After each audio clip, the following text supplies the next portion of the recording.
Okay, Coach Pollard, great session of technique for you to start. C3, New Jersey. Good to see you guys here, but first off, you warmed up yet? Yeah, it's a little warm. It's a little warm in here. You know what I mean? But it was a good go. It was a lot of fun with these guys. These kids, you know, what an opportunity they have with Cliff coming up to Jersey and giving these kids the opportunity to be in front of all these college coaches and learn from these coaches, and also, you know, just get better, an opportunity to be on the mat.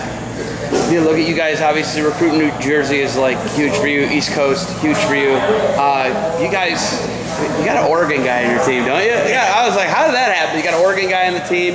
But, you know, going coast to coast, that's important. How important is recruiting to you guys, not only Jersey, but outside of Jersey? It's huge. It's huge. You know, being in the Big Ten, you got to look all over the country for the kids that fit the mold of our program, for the kids that fit the intensity that we're looking for, the mindset that we're looking for, and fit us academically. And again, those kids have to be able to kind of assimilate into New Jersey, into the New Jersey culture, which is different than a lot of places. Being able to get Eleazar, who was an Oregon kid, and then he was a junior college guy, and then he went to Northern Colorado, and he had relationships with other junior college guys we had on our team, and you know, he came out and he's been able to fit in pretty well. Bringing actually, and then you have a junior college national champ, right? Yep. Richie. Yep. Bringing him back to Jersey, though. He went to Iowa, and he came back to Jersey, drawing guys like that back. Obviously, the Soriano transfer, that's huge. I mean, you guys are doing a great job recruiting. You know, the fruits of your labor are starting to show. Multiple All-Americans the last couple of seasons, that's showing. But where do you see the vision this year? I mean, obviously, I think you can have a champ. There's no question. I know you guys have no question that you could have two champs. What are you guys telling the guys? What's the deal right now? I think right now, you know, we're just finishing up first week of preseason, and these kids just believe. They believe in the training. It was the best summer that they've ever put in. You know, just getting better every day and not focusing on winning and losing, and not focusing on, you know, what I have to do in March, but focusing on what can I do today.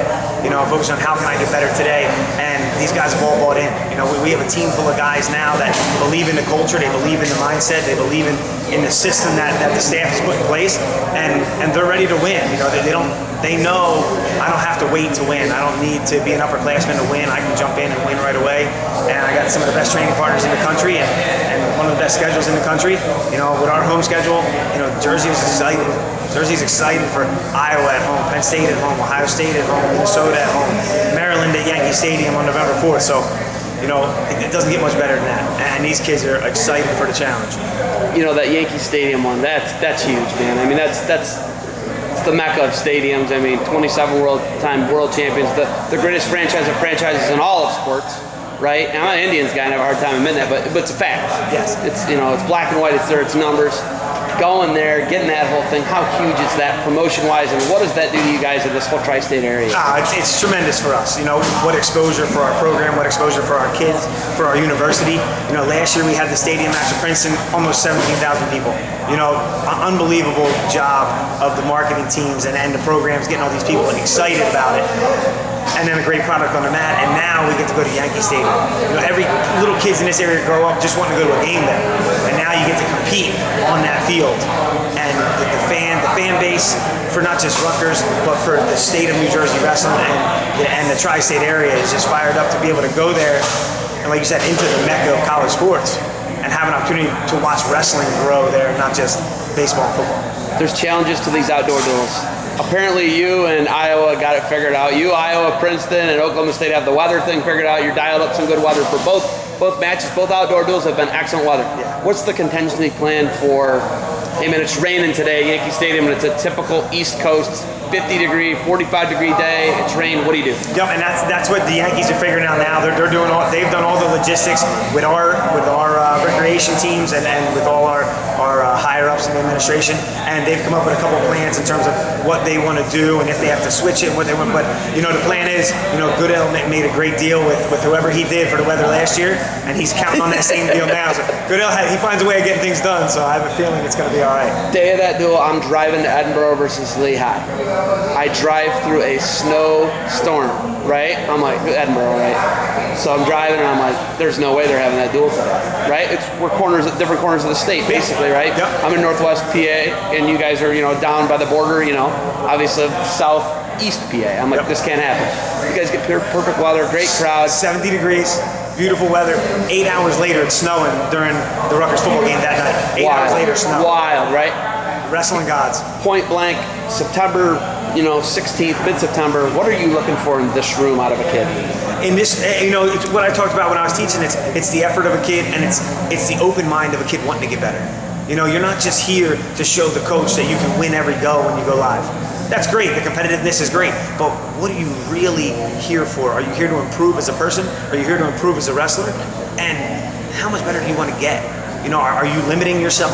I'm a D3 kid. I'm a D1 kid. No, it's your effort. It's your effort in every position. It's your effort to learn. It's your attention to detail, and it's how focused are you?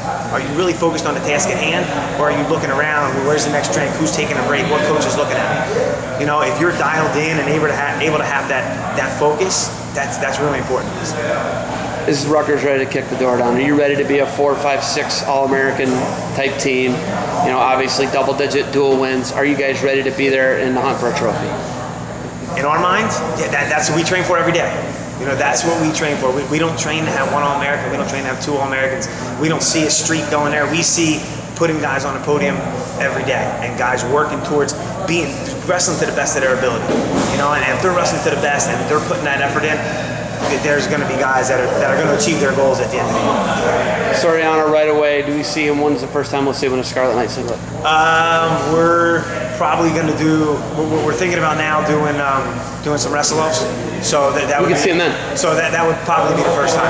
Yeah, we haven't set a date yet, but that's Coach Goodell is in talks now about setting up a date of what we're going to do wrestle-off wise, and that's probably when you would see him. Ashton, when will we see him? January? Hopefully December. Right now, again, he's one day at a time. He's controlling what he can control in terms of how his body feels, and he's doing his rehab and doing everything he can. And he's excited. He's excited, and he's a huge leader of this team. And the guys look to him, and he embraces that role. And he just wants to be there for his team and finish his career the way that everyone knows he's capable of. Culturally, we were talking about that earlier. You said DeJulius, you said Mackel. In assimilating to Jersey culture, how much did my Uber ride cost last night from LaGuardia to Fair Lawn, New Jersey? 22 miles. How much did it cost? $145. $148. Unbelievable. It was $100 plus the tolls. That's crazy. Imagine what people pay to live here. It's wild. All right, Coach. You got to ride about an hour ride back down to Rutgers. You got anything else for me? No, man. Really appreciate what Flo does, and thanks a lot for everything. And looking forward to a great year.